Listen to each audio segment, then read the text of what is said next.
అది నేనెవరో చెప్పిన తర్వాతనే ఆ కేసు తీసుకున్నారు పోలీసులు. అంటే వాళ్ళ భయం చూడండి ఎట్లుందో, అట్లా ఉంటుంది, ఎవరికైనా ఉంటుంది.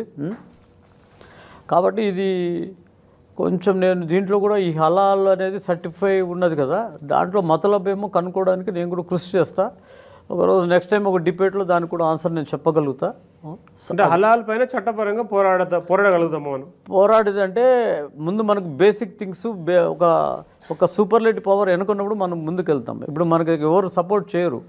అందుకే అఫీషియల్గా ఒకటి గెజిట్లో వచ్చినట్టుగా మనం ఒక తెచ్చుకుంటే, ఒక లెటర్ తెచ్చుకుంటే అప్పుడు నలుగురిలో పోయి మాట్లాడేసి ఈ విధంగా ఉంది, ఈ విధంగా ఉంది, ఇది ఎక్కడ పోతుందని చెప్పి మనం కూడా పోలీస్ డిపార్ట్మెంటు మనం సిపి గారిని కలవచ్చు అప్పుడు డైరెక్ట్గా. ఇది హలాల్ ఇట్లా ఉంది సార్, ఏం జరుగుతుంది, ఆ డబ్బు ఎక్కడ పోతుంది, ఇప్పుడు హలాల్ లేకోకుండా ఉండదా, ఇప్పుడు మేము హిందువులు మాకు హలాల్ వద్దంటాం, దీన్ని ఏం చేయాలా, వాళ్ళు అదే పనికి ఎందుకు పెడుతున్నారు అనేది మనం ఒక క్వశ్చన్ అడిగితే వాళ్ళు కూడా ఇన్వెస్టిగేషన్స్ చేస్తారు వాళ్ళు సీక్రెట్గా.